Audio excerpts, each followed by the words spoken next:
Hey guys, so for today's episode of TR's Corner, I want to talk about the time where my grades were in jeopardy because of a unit that I had to go through in sixth grade that I can't really say was the best historical unit for me when it came to history class.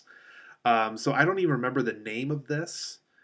I want to say the Koku groups, or I can't, like I said, I really don't remember the name of this.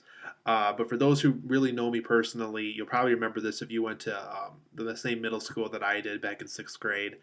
And I want to say they still do this, but I'm not 100% certain if they do this unit still or if they present it like this way, like when I was in middle school. But basically, you go to your history class. And back then, we had periods, and I don't know if they still do the period schedule or not. So, there'd be like 10 classes you'd have to go through throughout the whole day, 8 a.m. to about 3 o'clock. And it gets as many subjects as they can within the school's time period. And obviously, when we went to the high school, we were much more thankful because we actually had time to cover material with a 4 block schedule. Um, so basically, we would go to class and we would learn, basically Japanese mythology, Japanese culture. This is strictly for this unit too. And, we would learn about their stories and, we would get these quizzes at the end of each class period. And, basically what we just covered in the class or what we just covered in the homework the previous night would basically be on the quiz. And I remember kind of blowing these quizzes off. At first I didn't know how much of the grade they were worth until after I saw my progress report, which is basically the reason why I'm telling you the story.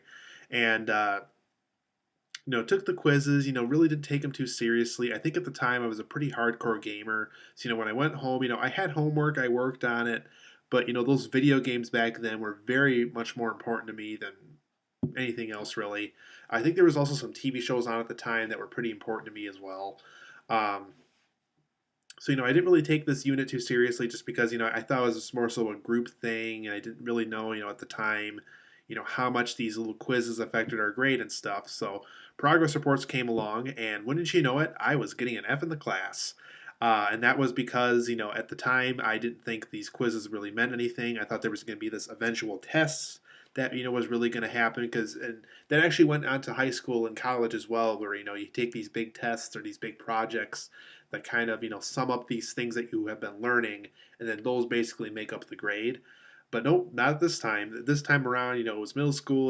Those rules didn't really exist yet with the big grades on the tests and the projects, and those grades added up with those small quizzes, and I was failing the class. So at the time, my mom had to pick me up from school since I wasn't driving yet, and yeah, I had a very unfun time telling her that I was failing the class. So what happened was, is we went back in. We didn't even go home yet. We went back in, talked to my history teacher at the time. Very good teacher, by the way, too. Probably one of the better history teachers I've had until I had this one history teacher I had in high school that a lot of people really liked. Um, and we talked to him. We figured out how can I get my grade back up. Because this was really the first time ever I think where I was in a really bad position, and that's kind of shocking because I was very bad at math. I'm still very bad at math, and this is really the first time where my grade was truly in jeopardy for the class.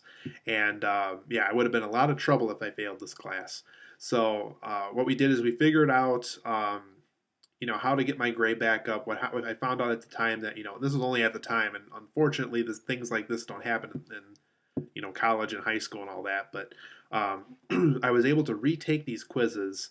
Really had to study them hard. Video games had to be on the back burner at the time, and really had to really nail those quizzes.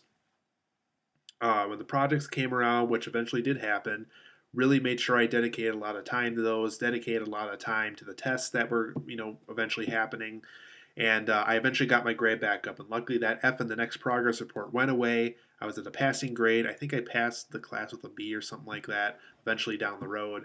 But yeah, I was at a real worry because this was really the first time I remember academically where my grade was truly in jeopardy for a class. Because before, with fifth grade, fourth grade, third grade, second grade, and first grade, and I think even I want to say grades didn't happen in our school system until around third grade. With first and second grade, it's more so the teacher kind of just evaluates you. You have a parent teacher conference kind of thing. They kind of let you go on, because it's very early on and most kids catch on at the time and stuff. So, um, but yeah, this was definitely the first time where, it wasn't like, oh, well, he's getting A's and B's, he's doing great. This is a time where like, oh my God, I am failing this class. And if I don't do something now, something bad's going to happen.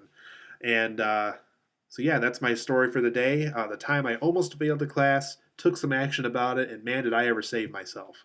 So, I'll see you guys here for another TR's Corner episode or for whatever video I post after this one.